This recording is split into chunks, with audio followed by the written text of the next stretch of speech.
Shukran. Tigare pasi. Tuda mwarima ikonano nekuda kushukran. Tudakungotaura madikonano pamusoro pepfungwa yekuti mirai muone Mwari. Stand still and see God. Isho tibatsire. Mwari vakatiunza kukuvanamata. Asi panyika yatinorarama zvatinosangana nazvo nezvatinoona pane imwe nguva zvinobvisa zviri kunamata kwedu, zvounza maonero, mafungiro namatarisiro ezvinhu zvatiri kuona. Saka tinotora sarudzo kana tinotora nzira yokufamba nekuda kwezvataona kana zvatasangana nazvo. Asida kutingo wonisana as we say pakutanga kwegore kuti ngatimbo zvipai kuna Mwari, tiraramire, titarire, tifambe mune zviri chokwadi. Kwete chokwadi chekuti nokuti kune nhema kuzoita chokwadi, asi kuti muchokwadi chekuti sezvino tauya kuchechi, tauya taimba, tanamata, tateerera shoko,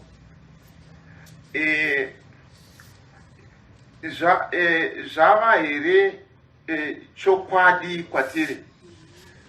Kuimba kwawaita ndozvokwadi here yezvinoreva kuimba? Kunamata kwawaita ndochokwadi here chezvinoreva kunamata? I think takaverenga on Sunday pamusoro pemurume uya waka taura namamashoko nomudzimai wake akuda kuti achibuda aende. I think muchikweuka kuti takaverenga tasvika kumucheto weservice achiti pane zvavaiita kana mumwe akubuda achienda. Vaibvisana baba tozoonana madzoka, but vatinetsanei. Kwai murume akangoti babai, mudzimai akanomira panzvimbo yake, anomira mazuva ese, akatofuti babai. Asi pane chakabata murume wacho kuti azive kuti zvinhu hazvina kumira zvakanaka.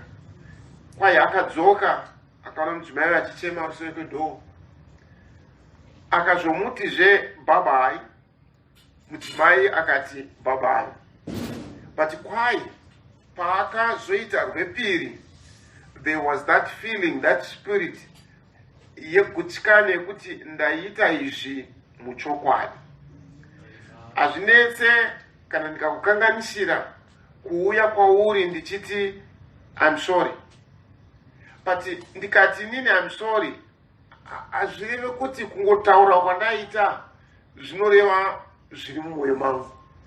Ndokwanisa kutaura mashoko akanaka chose nemuromo, asi mwoyo wangu usingareve izvozvo. Ndinokwanisa kuadvisa kuti iwewe nyaya yako hainetsei, ingoenda ungonoti kwaari sorry kuti nyaya iperi. Ukaenda wosvikotiwo sorry. Waitaura sorry SORRY, why? Asi hazvisizvo zviri upenyu. Now, ngatijekeseranei kuti kunamata Mwari, Mwari ndewe chokwadi. Mwari achida kuratidza zvaaida pamusoro pako iwewe. You know, kubva pakuvambwa kwenyika kana pa the beginning of time, you know, it's in the beginning. Kune ma trillions amakore. Zvozonzi zvefuti pakutanga Mwari akasika denga nenyika.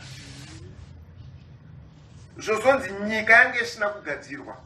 Kubva panonzi pakutanga Mwari akasika denga nenyika.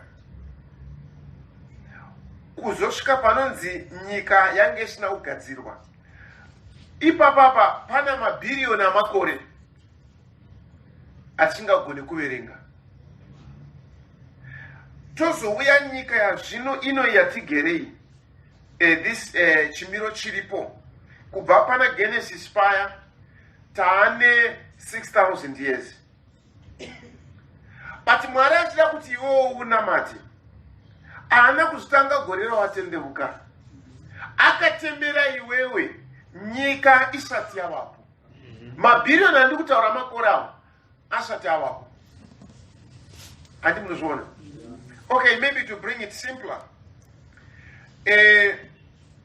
Iwewe usati waberekwa. Totora vanasekuru vako maybe for the past 500 years. Iwewe wakadesignwa mu DNA yasekuru vako 500 years ago. And hapana chakachinja ipapo. Saka iwewe nhasi uri maonekere echokwadi chezvakatemerwa naMwari mudhat DNA. Saka kunamata kwedu isisu nhasi haisi nyaya yezviriko nhasi, asi kuti ndo zvakadiwa naMwari kuti iwewe unamate. Those billions of years dzapfuura Mwari achikutemera kuti umunamate. Zvingava zvakanakawo here kuti kana ndakuda kukwanirisa izvozvo Mwari zvaakada nyika isati yavapo, ndizviite nenzira isiri zvokwadi. Ndongouya muno ndongotora ndakuda kunamata, ndangonamata, ndongoya panapa, saka pana vagatirongane, uyu ngaite pastor, uyu ngaite mudhikoni, uyu ngaite song leader, right, saka right, ngatinamate, ndongoenda. Will that be fair? Zvingava zvinoreva chinhu here pane zvakatemerwa nekudiwa naMwari pamusoro pedu. Saka let's maybe approach nyaya iyi nenyaya yekutsvaka chiri chokwadi sezviripo kunamata kwedu. You remember Jesu akati Isaiah wakareva kwazvo pamusoro pavo achiti vanhu havanondinamata nemiromo yavo but mwoyo yavo iri kure neni. Saka maruramire aripo ekuti zvinhu zviitwe but zvisingaitwe nechokwadi. Saka ngatiitei, ngatizvipei kune zviri chokwadi chekunamatwa kwaMwari. Kana ndisingazvigoni, ndochikonzero takati ngatimbozvipaiwo nguva yekuuya tichinamata. Ngatimbouyaiwo musi wechipiri uya tofugama. Nyaya iripo ndeyekuti kunamata ndinoda Mwari asi handisi kugona. Chindidzidzisai. Ingavani vadzidzi vakauya kuna Jesu vati tidzidziseiwo nyaya yokunamata. Ndiiteiwo kuti ndiite zvinofanira kuva zvacho. Towisana. Right. Saka dambotora nhano iyi yemavhesi ataverenga tichinanga kunharidzano idzodzo dzekuti Mwari ngaave chokwadi cheupenyu hwedu. Amen. Now, tinoverenga pano kwai Jehoshaphat wakanzwa nyaya iyi. Mukacherekedza pano zvinonzi it came to pass after this also that the children of Moab, pane zvakaitwa naJehoshafati paya paakadaidzwa naAhabhi kuti vandibatsire kundorwa neRamoth Gilead. Jehoshafati akatsvaka kuda kwaMwari munyaya yekuenda kunorwa muRamoth Gilead. Ramoth Gilead yakanga iri nyika kana chakanga chiri chikamu chenyika yeIsrael chaifanira kunge chaigarwa nevanhu veIsrael, but vaSiria vakachitora.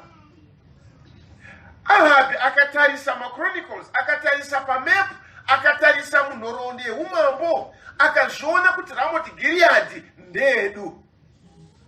Akati, Jehoshaphat ndibatsire tiende kunotora Ramoth Gilead. Ndizvodi? Asi it boils down to the fact yekuti kunyangwe Ramoth Gilead iri yako Jehoshaphat, Rahab, ndiwe here wakafanira kundoitora. Inguva here yekuti uende kundoitora. Anti munozviona? Zviripo zvinofanira kuva zvedu. Remember mwanakomana wokurashika akaya kuna baba akati ndipei mugove, and akataura nenzira chaiyo chaiyo akati ndipei mugove uchazova wangu. Is that right? Kana mugove wako uchizova wako, kana nguva yacho yasvika ukaupuwa, chinoita zvakanaka. But ari kuya prematurely, nguva isati yakwana, ndipei mugove wacho uchazova wangu iwe. But ichokwadi here, mugove ndewako, fine. But ndizvozvo here kuti unowana mugove iwoyo nhasi. Anti munobona? You know, there are times vana vanofunga pfungwa yavo nekuda kwavo, and they want to implement pfungwa iyoyo. Mubereki omudza kuti aiwa usadaro panguva iyi. Yes, ipfungwa yako yakakunakira, zvinokuitira, asi dzidza kuva munguva yauri. Uri panguva yekuti uri muruoko rwomubereki. But pfungwa yako yakanaka, zvauri kuda zvakanaka, but uchiri apa woudzwa ai wanga wadai, iwe womera nyanga dzako. Handidi ndoda kuita zvandinoda. Izvozvo from ages unknown hazvina kumbobudisa nyaya yakanaka. Ramoth Gilead nderedu, asi tiswere tinofanira kuti remember mazuva aDavid pakarwiwa hondo, mumwe akatumwa akanzi enda unoudza mambo message yezvaitika kuno. Mumwe achibva ati aiwa toda kuendawo, zvikanzi aiwa usiriwo unoenda iwewe, rega uyo aendewo. Akati aiwa ndoda kuenda, akati okay, enda. Akaenda akamanya kudarika uya atumwa. Akasvika pana mambo, nyaya yaitika kuhondo, zvazodai zvikadai zvikadai zvikadai zvikadai. Zvechokwadi hapana chaakanyepa, akataura chokwadi chiripo. David akamuti okay, mira pasaidi. Uya atumwa ndo paakazosvikawo. Ndiudze nyaya. Nyaya yafamba mukudai muhondo. Zvikanzi zvakanaka, ndiro shoko randogamuchira.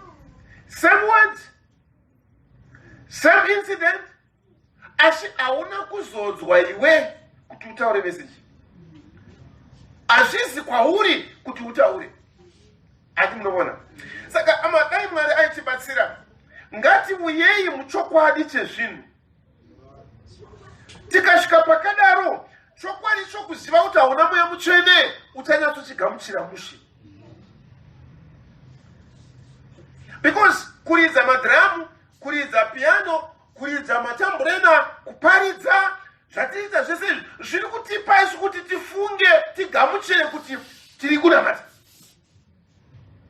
Nokuti ndamira pano, all these years ndichiparidza pano, saka ndiri kutonamata pano. After all ndiri pastor panapa, saka zvinhu zviright. Ndiri kukudzai.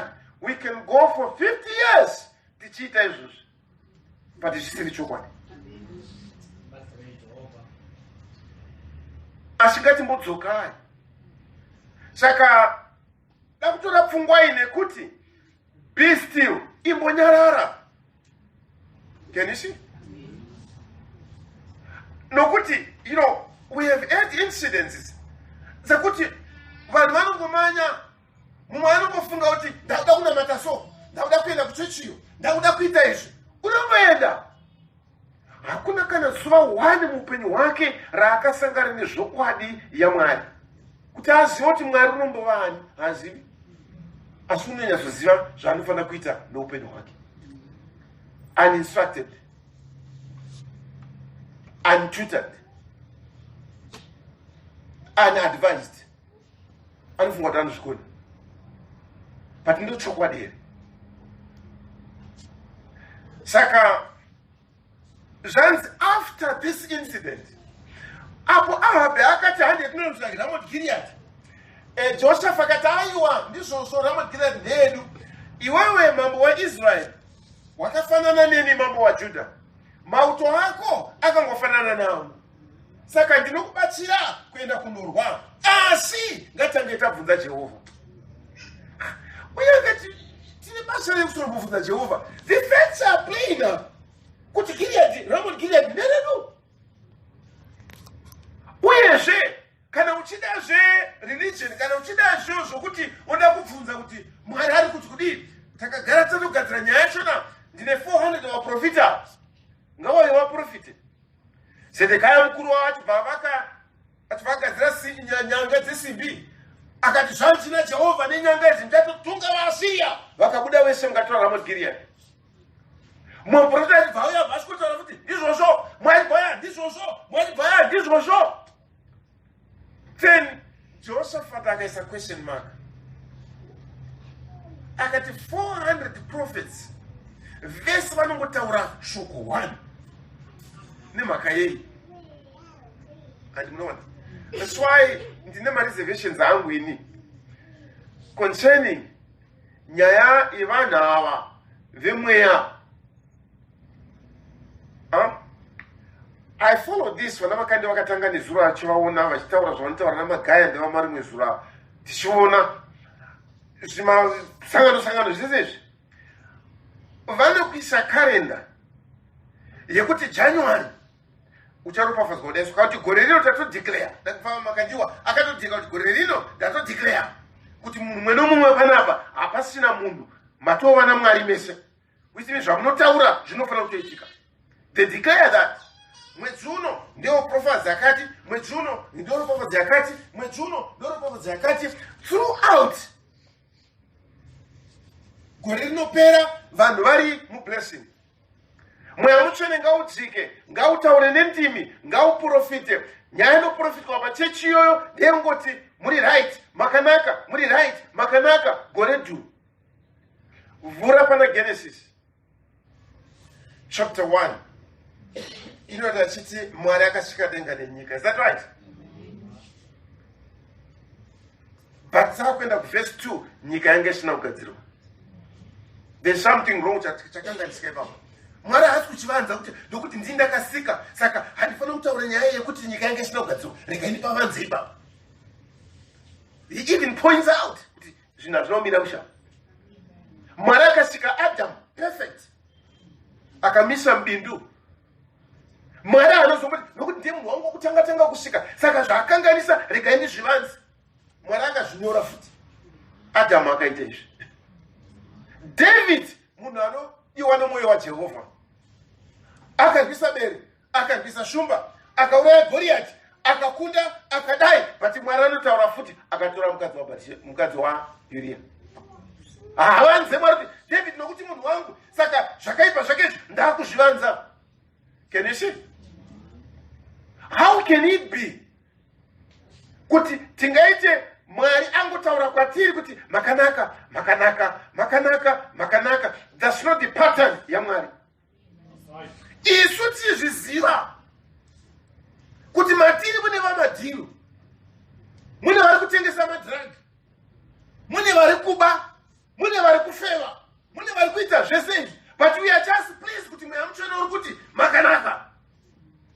something wrong there. Ngati uyei nechokwadi. Can you see? Nokuti Mwari andigamuchira nokuti ndakanaka.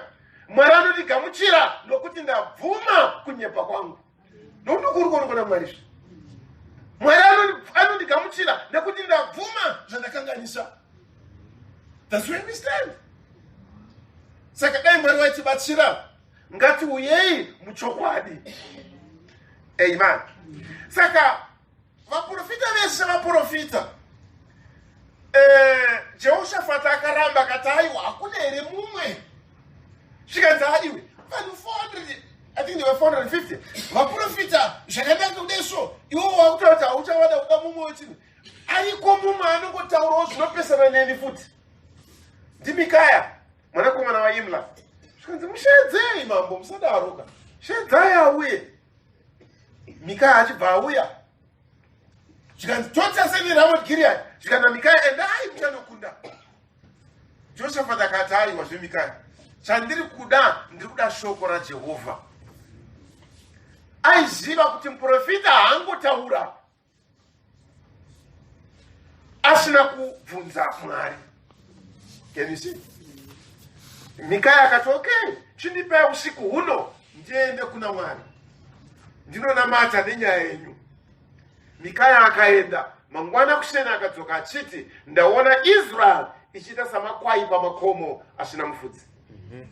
Zvikanzi naJehoshaphat, zvikanzi mamaona akaenda bokuta paipa kuti anongoporesa zvinopesana nesu mazuva ese. How can mweya waMwari prophesy zvakanaka pamusoro pedu isi tisingagone kuraramira chokwadi yeshoko rake? Tinodirei kuti ti Mwari akatinakira, Mwari ari pakati pedu, Mwari ari kuita izvi, isi tisingade kurarama with the simple basic things zvinorehwa neshoko raMwari. Mwari angokuudza kuti urirai chegumi muri kuba, maofering muri kuba. You don't respect Mwari nepfudzi rako, zvinongoita zvaunoda, and we expect kuti Mwari ngaangoti ti right chete. Mwari ngaatinzwire nyasha. Let's come to the truth. Amen. Timire pazvokwadi. Mweya wako ukupupurira kuti uri right, okay? Neshoko raMwari chikupupurira kuti uri right. Amen. Right. Saka Jehoshaphat, after this incident, ndo paakanzwa shoko rekuti kune hondo iri kuuya kuzorwa. Thank God kuti Jehoshaphat anga akazvirovedza panyaya yokutsvaka nekubvunza Jehovha munyaya dzine chekuita nokurarama kwake. Tiowisana. Dai Mwari vakatinzwira nyasha, tikapa isu mweya yedu noupenyu hwedu pakutsvaga kuti ko Mwari anoti kudiko nenyaya yandakuita. Mwari anoti kudiko nenyaya yakuroorwa. Shoko rinoti kudiko nenyaya yakuroora. We won't have the mess yatiri kuwana. You get the point?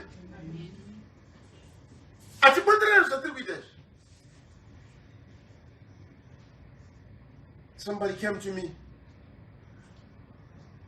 Akanditi mandine nyangwi.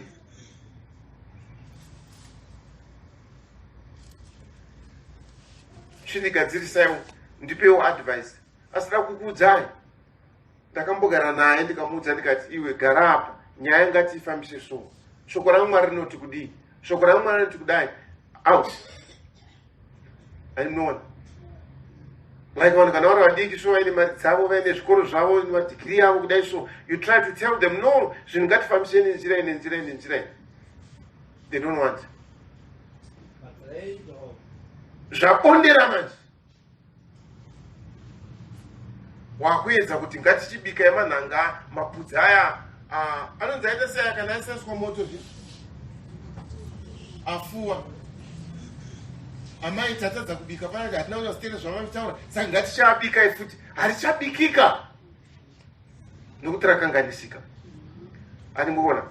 That's why I want to talk on this. Be still. Chimbomira. Hakuna mwanya. Mira. Amen. Saka Jehoshaphat akadzidza kubva pane experience yoyo kuti aiwa nyaya dzinomirirwa Jehovha. Ndobva adaidza vanhu. Amen. Judha yose Jerusalema rose akavadaidza akati ngatinamate. Amen. Kana zvinhu zvichikuitira zvakanaka, kana zvinhu zvichikufambira mushe, shandisa chimiro ichocho kuitira mangwana. Towisana. Uchiri mudiki, uchiri kusenza, uchiri kugona kumanya, shandisa kumanya kwako nhasi, shandisa kugona kwako nhasi for tomorrow. Nokuti ndikukuudza, iniwo ndaimbova mudiki, but nhasi ndakura. Mamanyiro andaita, asi vandikuita nhasi. Tikunzwisana? Saka, haikona kufunga kuti nokuti ndine simba racho, nekuti ndinozvigona nhasi, wofunga kuti zvinofanira kuperera ipapo. Yeuka kuti kune mangwana. Tikunzwisana? That's why I differ nevafana.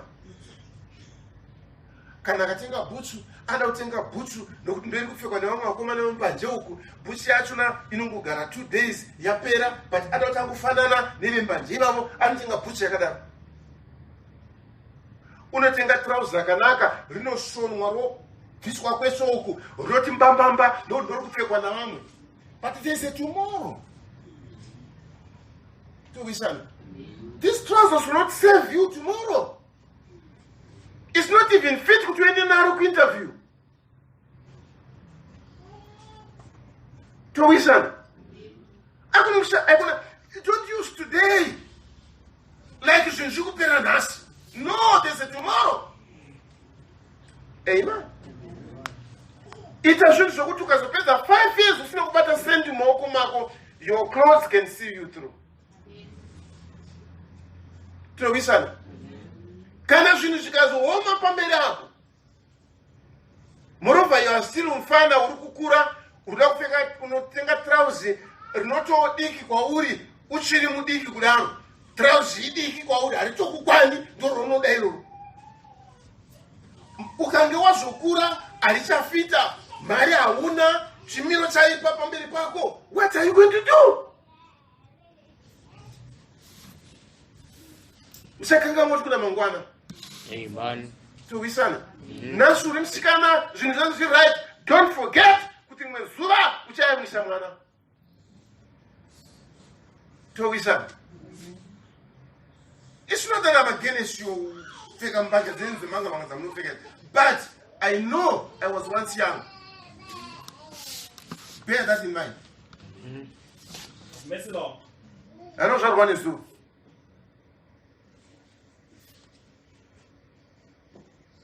Ino mutu chema kugara hurumende zanu yanasi indakaona ya Southern Rhodesia, ndikaona ya Rhodesia, ndikaona ya Mzoriwa, ndikaona ya Zanu. 4 yokona ngani unoti unoziva.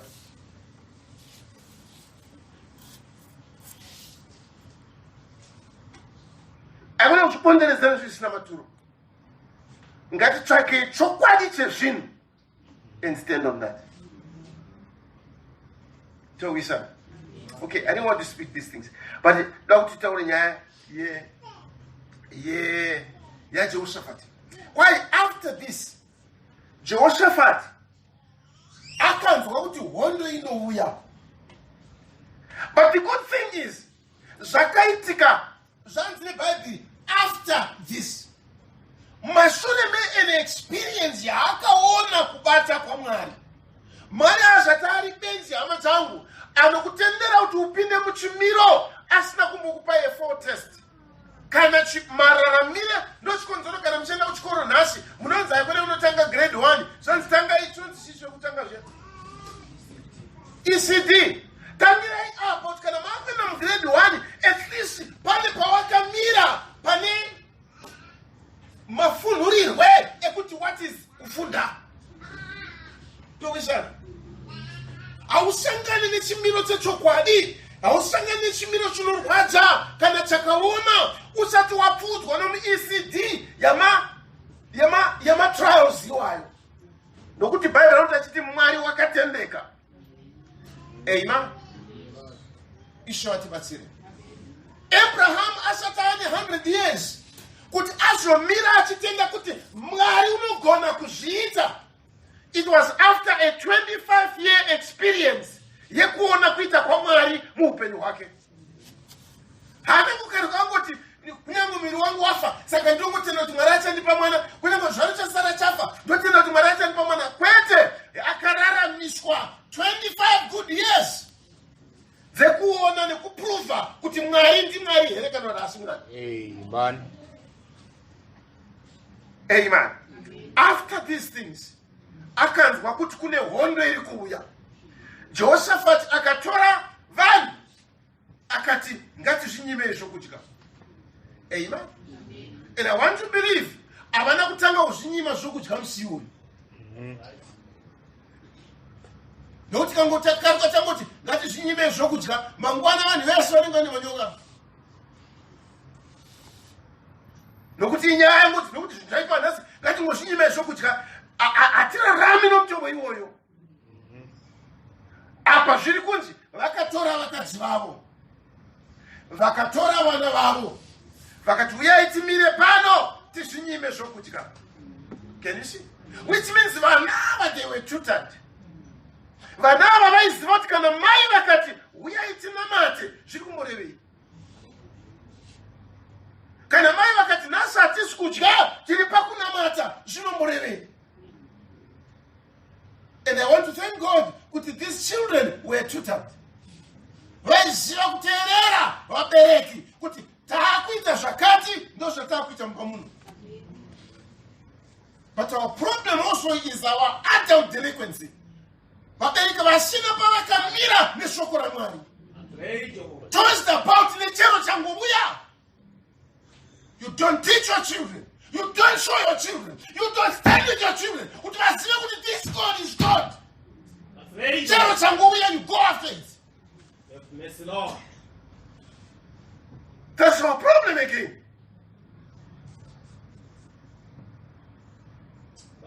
When things go wrong in the home,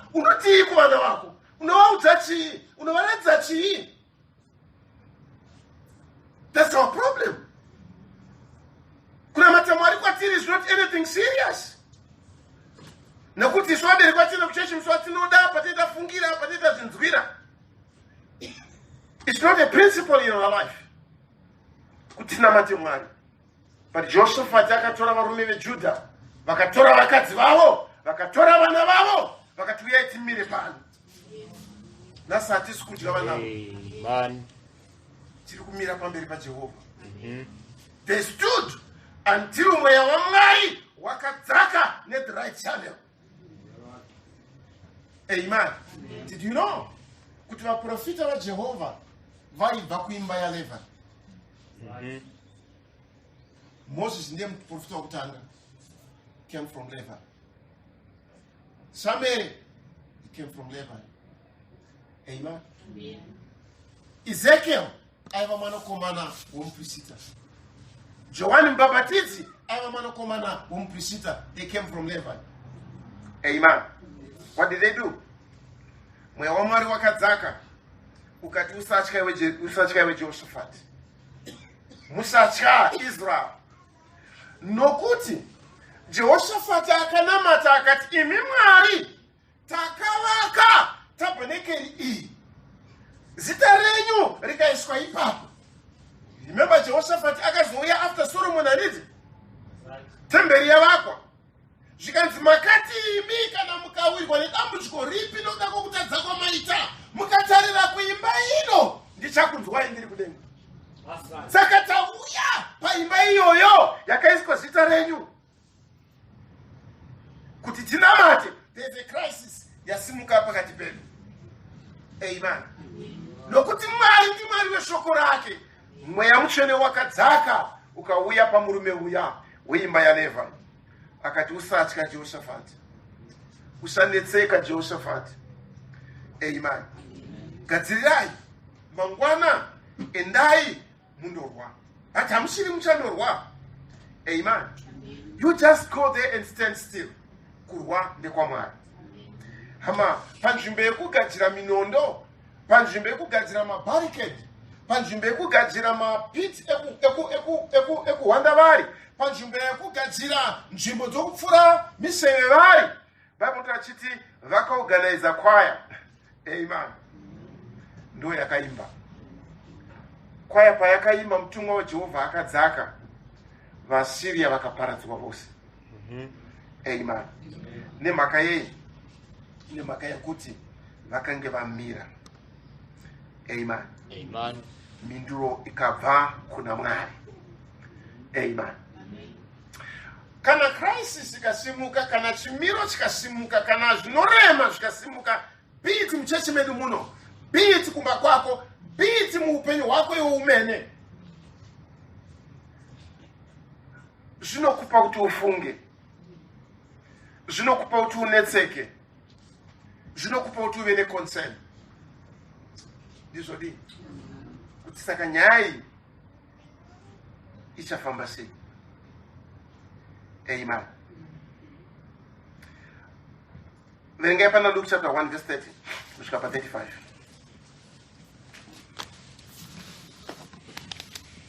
Luke chapter 1 verse 30 to 35.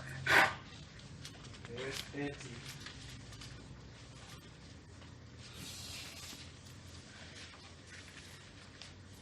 Ipapo mutumwa akati kwaari, usatya Maria, nokuti wanzwirwa nyasha naMwari. Tarira, uchava nemimba, uchazvara mwanakomana, ugomutumidza zita rinonzi Jesu.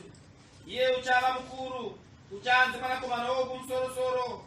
Ishe Mwari uchamupa chigaro choushe chamababa vake Dhavhidhi. Uchabata imba yaJakobho nokusingaperi, noushe hwake hakungavi nomugumo. Ipapo Maria akati kumutumwa, izvozvi zvingava seiko, zvandisingazivi murume? Mutumwa akapindura akati kwaari, mweya mutsvene uchauya pamusoro pako, nesimba rokumusoro-soro richakufukidza. Saka icho chitsvene chichaberekwa chichanzi mwanakomana waMwari.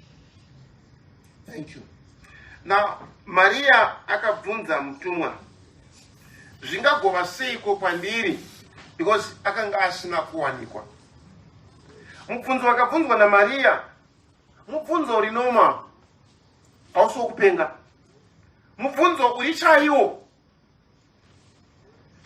pa chimiro chehuman understanding, chekuziva nokunzwisisa kunoita munhu. Tinokuisana. It's like ndokudza kuti iwe enda kutakshop unotenga chingwa. Kumunoko ndinde notenga chingwa, ndipei kamari yacho. Handizvo? Because I cannot send you ndinotenga chingwa ndisingakupi mari. Ndozvi ndotori tsika yacho, ndotori hunhu hwacho, ndozvinotori chimiro chacho kuti ukatumwa unofanira kunge uine maruramire ekuti uende. Tinokuisana. Dakuti hama mundienderewo kuMozambique, munonditengerawo zvokuti kundingaenda sei? Handina passport. Can you see? It's normal. Mubvunzo uri chaiwo. Saka Maria akabvunza mubvunzo uri chaiwo, wokuti zvinotora kuti ndiwanikwe kuti nyaya mukutaura iyi iitike. Amen. Sei Maria akasvika pakadaro kuti abvunze nemubvunzire nechimiro chinongova munhu. We go back to Eve. Eve Mwari akamuudza shoko rake. Rather akaudza Adam, Adam ndiye akazoudzawo Eve shoko raJehovha. Pamushure pezvakadiwa naMwari kana vachigara mubindu reEden. Amen. Eve akaudzwa naAdam, iwewe ziva nhasi, uzvidzidze, uzvigamuchire, zvive chokwadi cheupenyu hwako, kuti iwe uri pfupa ramapfupa angu. Ndizvodi? Uri nyama yenyama yangu. Saka izvozvi uchadaidzwa kunzi Isha, uchadaidzwa kunzi mukadzi, nokuti wakabva kuna Ishi, wakabva kumurume. Is that right? Zvizive izvozvo Eva. Amen. Adamu opfuurira mberi nemhaka iyi murume uchasiya baba vake namai vake ave one nomudzimai wake vave nyama imwe. Ziva izvozvo Evha. Amen. Chechipiri, Mwari wakarayira kuti pamiti iyi uyu haudyiwi.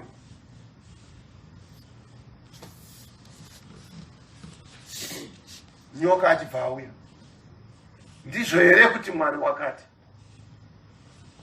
Zvanzi Mwari wakataura achiti hatifaniri kudya kana kuti ubata muchero iwoyu. Mwari anamboti musabata akati musadya. Towisana. Haikuda kuwedzera zvinhu zvisizvo. Towisana. Tonakidzwa hangu, I don't say it's bad. But ndonakidzwa hangu, when I look at some things. Zvakanaka, hazvina kuipa. Munenzwisisa rega? Hazvina kuipa. Kana tichinamata. Peter akati takapiwa mazita mangani ekuti tiwane ruponeso nawo. 1. Zita rekuti ani? Right. Paul akati chipi nechipi chamunoita mushoko kana mukuita itai muzita rani? Kana muchinamata munoita muzita rani? But Catholic yakauya ikasvikuti muzita raBaba nereMwanakomana nereMweya Mutsvene. You see, zvine chiremera handiti mukona. At least it's something chiri wholesome.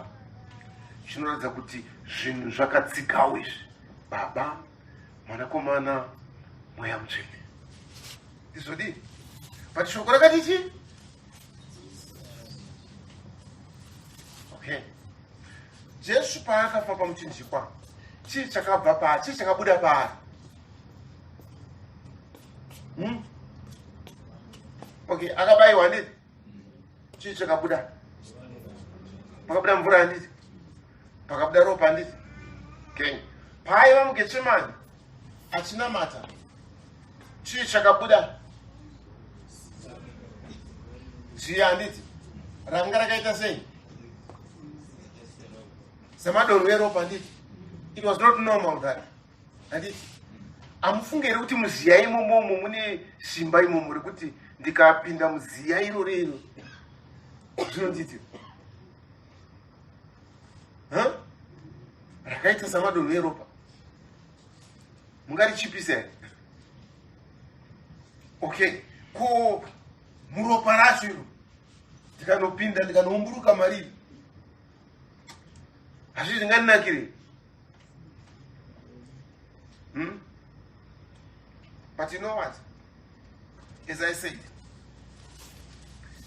kana taakunamata tinoti tiri kukumbira muzita nemuropa raJesu Kristu. Zvakaipa here?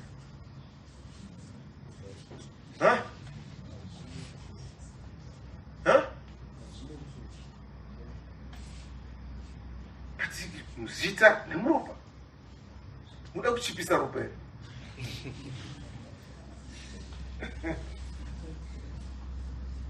Can you see the human element? Evha hativunge kukudya kana kuti kubata. Ani munoona zviite chi? Chiremera. But out of that chiremera ndomakabva kunyengerera. You get it? Siyai zvinhu zviri zvazviri nenzira yeshoko raMwari. You are done. Kunzwisisa? Usawedzera kana kutapudza. Right. Evha ndizvo here kuti Mwari wakati? Evha akada kurizina nenyoka. Akada kutaura nenyoka mupfungwa yemunhu. Tuwisana? Dai akataura mupfungwa yaMwari muchizoro chomweya waMwari angadai akati Mwari wakati full stop. But akada kupinda human instrumentality ndo pakabuda nyaya yazobvunzwa naMaria kuti zvingagova seiko kwadiri pasina human instrumentality. Zvadyarika in all humanity. Zvadyarika muvanhu vese kuti zvinotodawo zvangowo ipapo. Zvinotodawo changowo ipapo. Which is not it, hama. Mwari ngave Mwari pane zvose. Be still. Nyarara.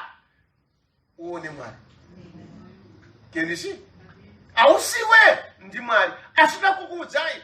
Ukazvitaisa, it's very abnormal. Pastor ndikukuudzai nyaya yangu, zvinhu zvakadai so, zvinhu zvamira mukudai. Woudzwa a simple thing ta, namata, ngatinamatei. Zvinhu zvisina kukwana. Ngatione zvatingaita. Ngatimire takadai. Ngatidai. Tinoda that human part. Chimiro chekuti munhu aise zvaaione zvaanofunga panyaya yacho. But nyararai. Amen. Muchaona ruponeso rwaJehovha. Amen. Kana zvinhu zvaoma, kana zvinhu zvapinda pacrisis, ama pane element iyoyo yekuti munhu anoda kuti aite zvinhu zvinge zvinogadzirisika muchimiro chavanhu. Okay, let's go with the same Mary. Pa chapter 2. Yaruka. Verenga verse 48. Kusvika pa 50. Chapter 2, verse 48. Yes, to 50. Zvino vakati vamuona vakakatyamara, mai vake vakati kwaari, mwana, watiitireiko zvakadai? Tarira baba vako neni takakutsvaka tichichema. Thank you. Timumire ipapo. Maria, pa chapter 1. Ndizvo. Maria pa chapter 1. Audzwa kuti uchava nomwana.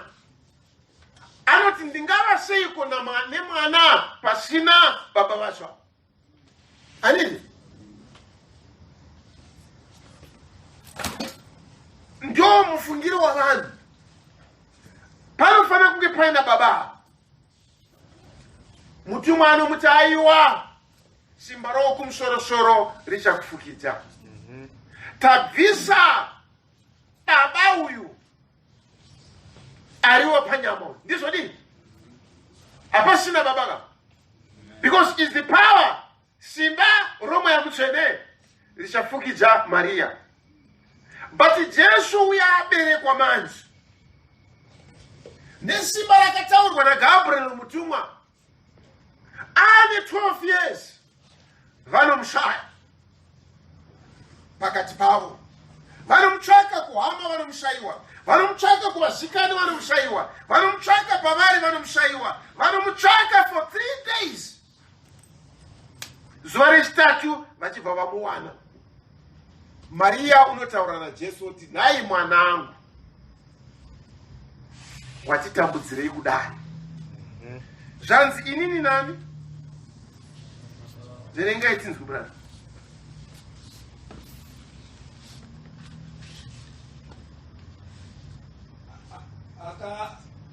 Zvino vakati vamuona vakakatyamara, mai vake vakati kwaari, mwana, watiitireiko zvakadai?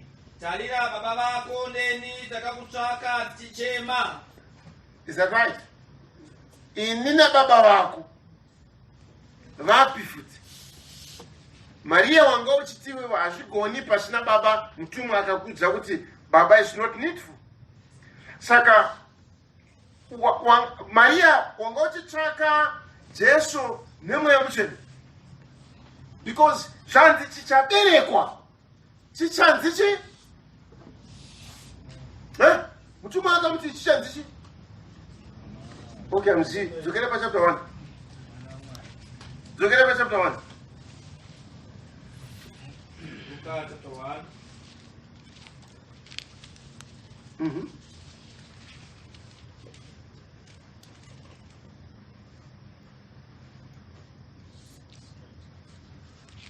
Verse 35. Verse 35. Mtumwa akapindura akati kwaari, mweya mutsvene uchauya pamusoro pako nesimba rogu musorosoro richakufukidza. Saka icho chitsvene chichaberekwa chichanzi mwanakomana waMwari. Ini nababa vako tanga tichikutsvaka. Chichaberekwa chanzi mwana wani? Ko zvingava seiko kwandiri ndisina murume zvikanzi mutumwa azvide nyaya iyoyo. Chichaberekwa chichanzi mwana waMwari. Chaberekwa chiya chinonzi mwana waMwari chashayika for 3 days. Maria unodzoka zvewoti ini nababa vako. Can you see?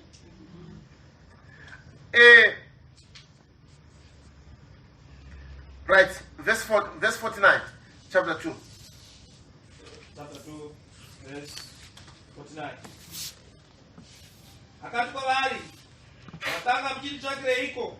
Makanga musingazivi kuti ndinofanira kuvapa zvinhu zvababa vangu here? 50. Vakasanzwisisa shoko raakavaudza. Thank you. Maria ataura ini nababa vako tandikutsvaka. Jesu anoti mamuchinditsvakirei. Amuzivi refa ndiri pabasa rababa vangu.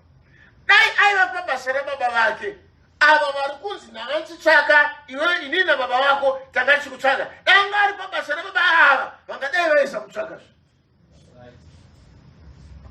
But anokorekta Maria kuti usataura nyaya kuti Joseph ndi baba vangu. Mamuchinditsvakirei. Ishe vatibatsire. Now, chandaverengera apa chekuti kana zvinhu zvikarema muupenyu, kana tikasangana ne-crisis, tinoda kundotsvaka mabatsirike atingaita nenzira inongova vanhu. Patama zvimwe azvide nzira yavanhu. Be still. Tarira kuna Mwari ave ndiye mhinduro yenyaya yako. Amen. Ngatidzidzei kuisa nyaya dzedu kuna Mwari. Chokuisana. Nokuti ndakuudzai kuti pane mangwana. Kana uchiita chinhu usakangamwa kuti kune mangwana. Chokuisana. You know, one day,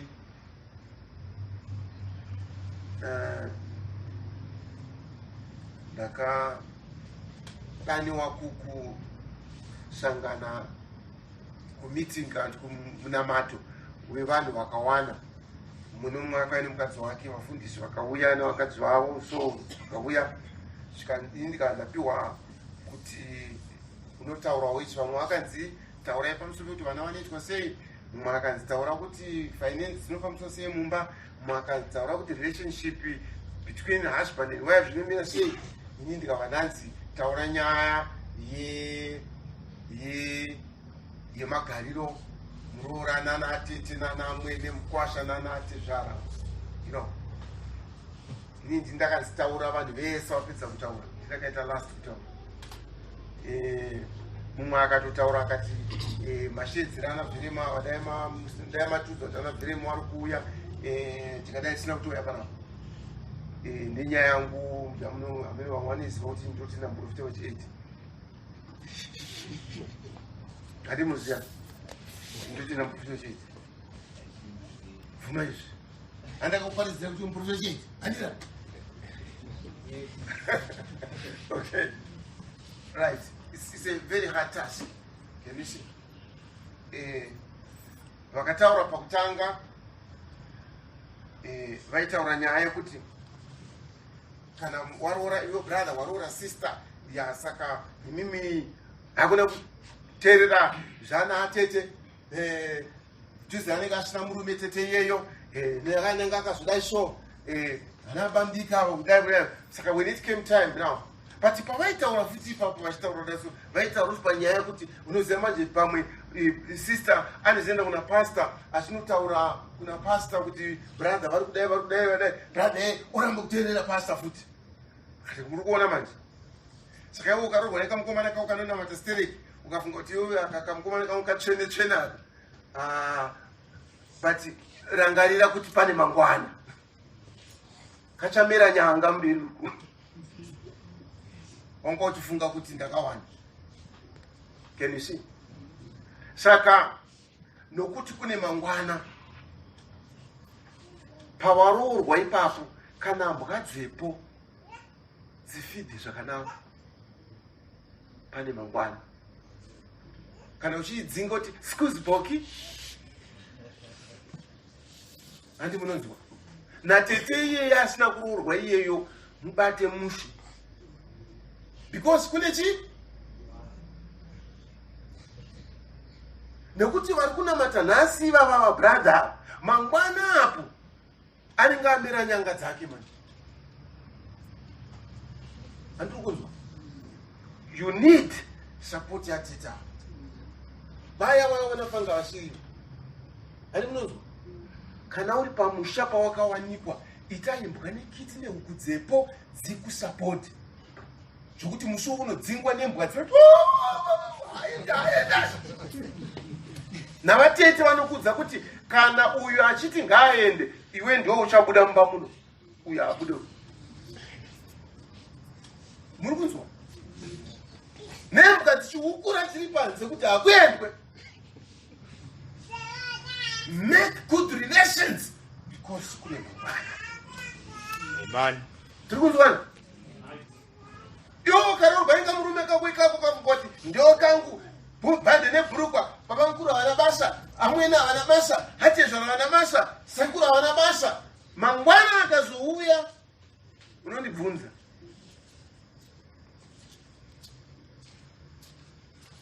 ndizvo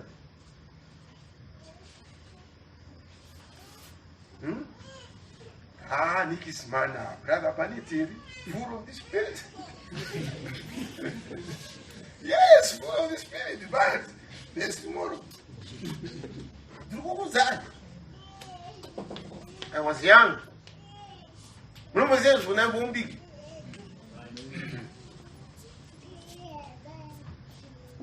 Saka crisis haigadzirishwe musi iwoyo inogadziriswa neupenyu hunobva kuno. Saka ndakavaudza kudaro musi iwoyo ndikati aiwa hakuna kupota muchibatira kuseri koroko vanhu vari mumusha mangwana akazi ngauya zvinokunetsai. Handi machinzwa handasi kada kutaura izvozvo but ndangotaurawo in just passing. Naika respect everyone ane role yake in life. Machinzwa right machinzwa sami everyone kuti vanokwedza kubata zvinongo yavo.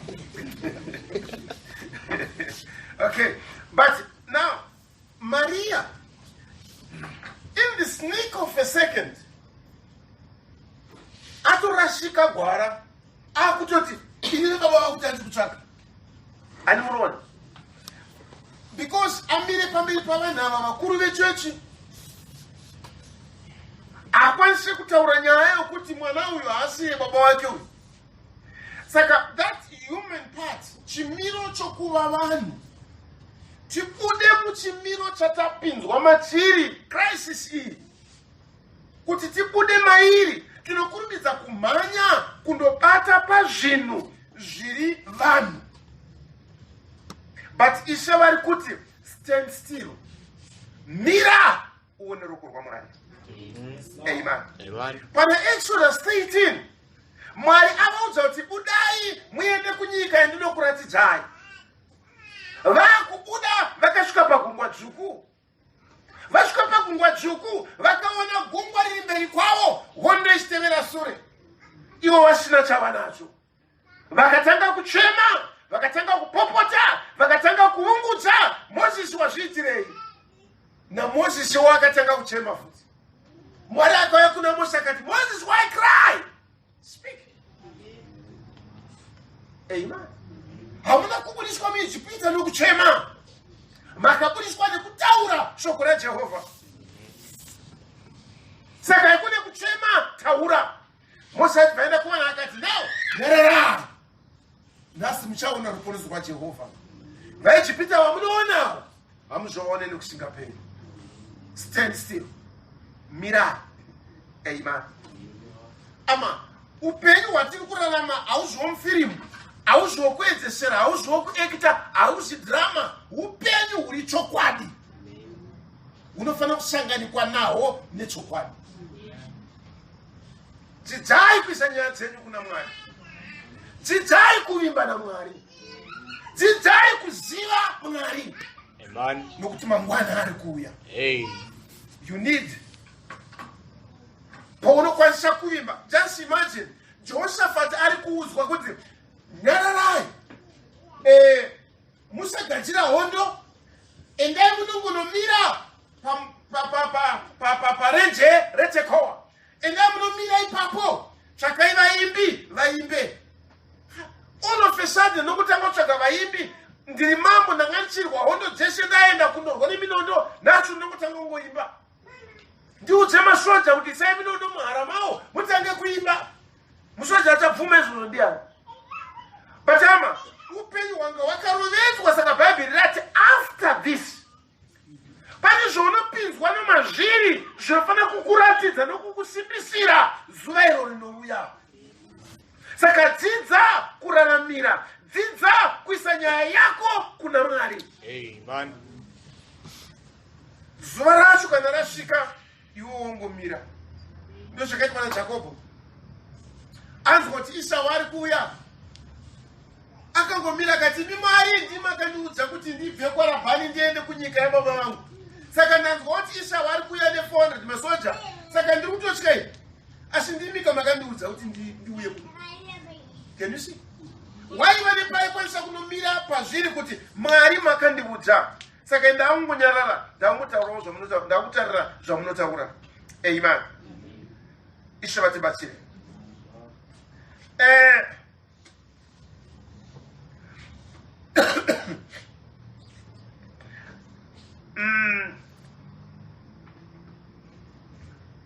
Ishe Jesu wakataura the other time akati, ndini nzira nezvokwadi neupenyu. Anyway, those are 3 pillars. Mapila matatu ari zvokwadi yekunamata kwedu. Jesu ndiye nzira, the way, maruramire, makwanisire, magadzirisike namafambire enyaya dzeupenyu hwedu. Jesu ndiye nzira yedu. Jesu ndiye zvokwadi.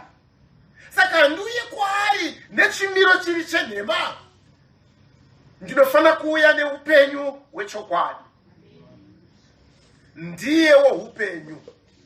Hatimushumiri nerufu, hatimushumiri nenzira isiri iye. Tinomushumira nenzira yekuraramira zvatinotenda.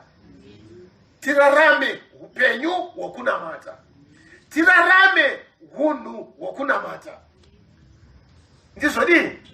Jesu ova makwanisire ezvese zvingadiwa naMwari pamusoro pedu. Amen. Now hama zvikadero zvinotibatsira paupenyu nokurarama kwedu. Maybe let's just see this scripture. Kuna Jeremiah chapter 15. Ngativerenge Jeremiah chapter 15. Verse 6 and verse 7.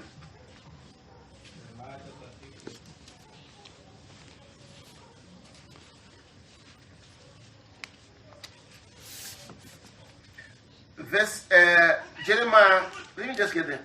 Jeremiah chapter 50. Am I right?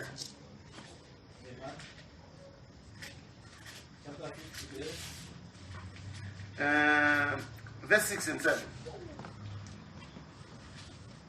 Vanhu vangu akanga ari makwai akarashika, vafudzi vavo vakavarashisa, vakavatsausira kumakomo, vakafamba vachibva kumakomo vachienda kuzvikomo, vakakanganwa nzvimbo yavo yokuzorora. Vose vaivawana vaivadya, navadzivisi vavo vaiti Atine mhosva nokuti vakatadzira Jehovha, ibvo ugaro hwokururama iye Jehovha, tariro yamadzibaba avo. Thank you. Now, kwai makwai akapararira pamakomo. Dakara akasiya makomo akaenda kuzvikomo uku. Chakaendesa ikoko vafudzi. Anti munoona?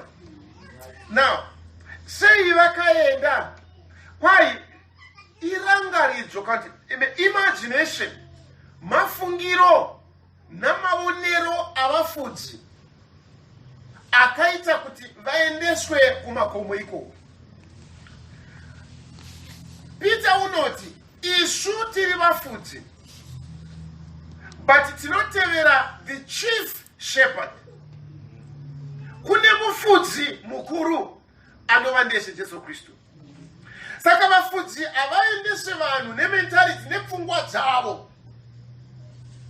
Saka vafudzi vakaendesa makwai mumakomo, zvisiri hunhu hwoufudzi hwamakwai. Saka makwai akandopararira akaingwa nevakaaparadza. Kwai vakaparadza makwai vakati isisu hatina mhosva, kunyange tikakuparadzai nekuti makasiya nzira yaJehovha. Can you see? Havana mhosva, havanzwe mhaka pakuitira zvakaipa makwai avo, nekuti akarasha nzira dzaJehovha. Ishe vatibatsire. Saka unhu hwedu neupenyu hwedu hama, kunyange wakaipa akazotirwisa, kunyange muvengi akazotirwisa, ngatirege kuva nemhosvo naMwari. Kudakara muparadzi wedu anotobhosta kuti kunyange ndikazviita nokuti vakarasha nzira yaMwari wavo, nekuti vakasiya nzira iri yechokwadi. Let's wait, ngatimirei pamberi paJehovha. Mwari ave murwiri nomukwanirisi woupenyu hwedu. Samuel, David paakatarisana naGoliath, nekuda kweunhu hwaakararamira mushumba nomuberemuya, anoti nhasi ndichakuuraya navaFilistia vose, ndichavapa zvikara zvenyika neshiri dzekudenga, kuti zvigozivwa nenyika yose kuti pakati paIsraeri pana Mwari. Amen. Panofanira kuva that realization, kuoneka nekusimbiswa kwekuti Mwari unesu. Let's not just float around tichingotwa zvatinoitwa nowakaipa. At will. Achidzoka kutota achiti kunyange ndikavadaro nokuti vakasiya nzira yaMwari. Ngazvizikamwe kuti tinonamata Mwari. Ngazvizikamwe kuti Mwari uri pakati pedu. Ngatizvipei kuna Mwari, tisiye Mwari abate basa rake, aite ukuru hwake, aratidze nzira yake, aratidze utsvene hwake mukati mekurarama kwedu. Ndochikonzero Joshua naCaleb, vanhu vakutaura zviri maonekero evanhu, vakamira pakati pavanhu vakati nyararai, Mwari unogona kwazvo kutirwira. Amen. Tinoenda kundotora nyika iyo, hapana chinokona pamberi paMwari. Be still. Don't fret. Musamanya, musavhundutswa, musatya. Haikona kutora dzidziso, haikona kutora interpretation, haikona kutora dudziro yeshoko raMwari kubva kune zvinhu zvinongova vanhu. Nokuti wakaipa akakubvisa seri kwenhoo yeshoko raMwari, then he can do anything newe. Nokuti wabviswa pane ichecho chinogona kukuchengeta, waiswa kumunhu, waiswa kumaonero emunhu, mafungiro emunhu, manzwire emunhu, matarisiro emunhu. Hama munhu kubva pakutanga is a failure. Amen. Munhu unokundikana. Amen. Ndochikonzero munhu akasikwa zuva rechi6 and 6 zvinoreva rufu. Ndochikonzero mufananidzo chikara i666 and 6 is the number of men. Munhu anofa, munhu anokudikana, munhu anoremerwa, munhu anoperevera. Saka ngatibvisei matiri hunhu hunoraramira pakungofunga nekuona kuri vanhu. Tonzwisana? Ngatimbosiyai kufunga kwavanhu. Maria chimbosiya kufunga kwokuti zvinoda baba nokuti hakuna chinorema kuna Mwari. Amen.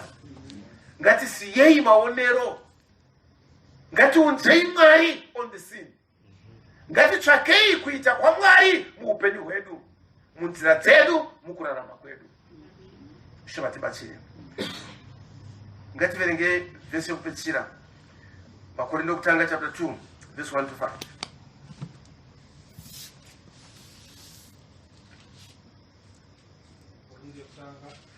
Chapter 2 verse 1 to 5. Chapter 2 verse 1 to 5.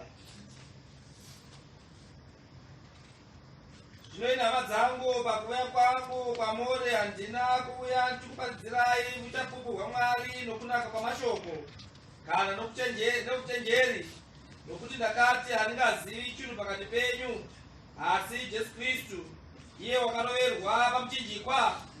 Ndakanga ndiri pakati penyu nokutera, nokutya, nokuteerera kukuru.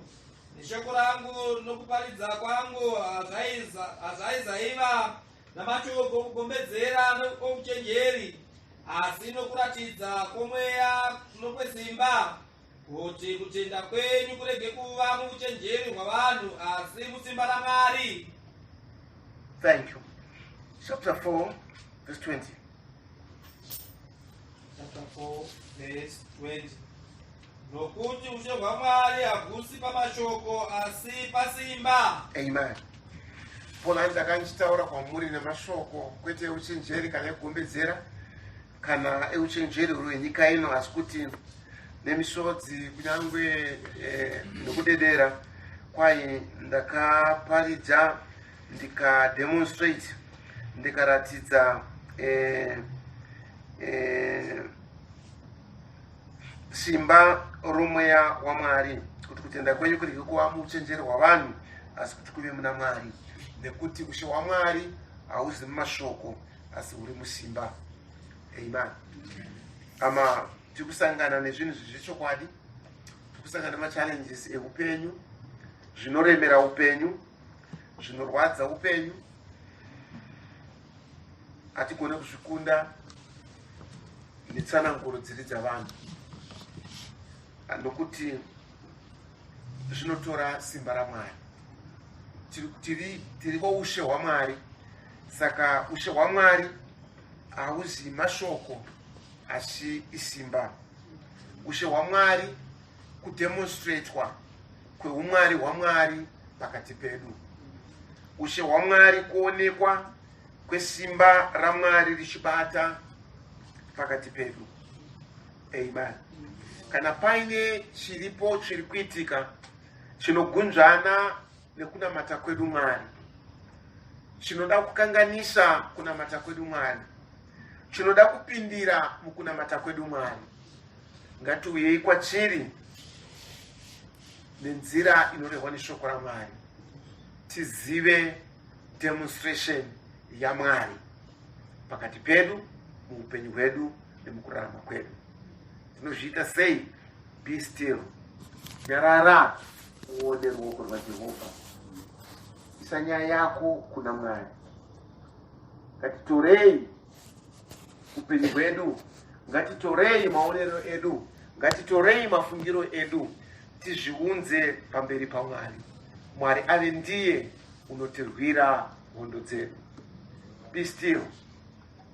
Uzive, uone Mwari.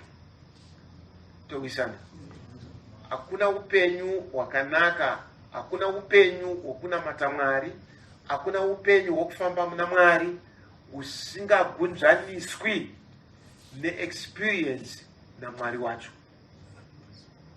Tofanira kuziva Mwari muchokwadi cheumwari wake, kwete mukungoverenga, kwete mukungonzwa, kwete mukungotaura, asi ama tigunzvaniswe naMwari uyu, tiuye pamberi pake, tinamate pamberi pake nemutoo unoita kuti Mwari ave Mwari kuupenyu hwedu. Ishe vatibatsire, tisangomanya-manya, tisangopanika nekuti zvinhu zvadai. Ngatizvirovedzei kuchokwadi cheumwari hwaMwari pakurarama kwedu. Kudakara tisava isu tinorarama, ave Kristu unorarama matiri. Kudakara tisava isu tinorwa, asi Mwari ave ndiye murwiri wehondo dzedu. Ishe wodenga vatibatsire, tingasimukira.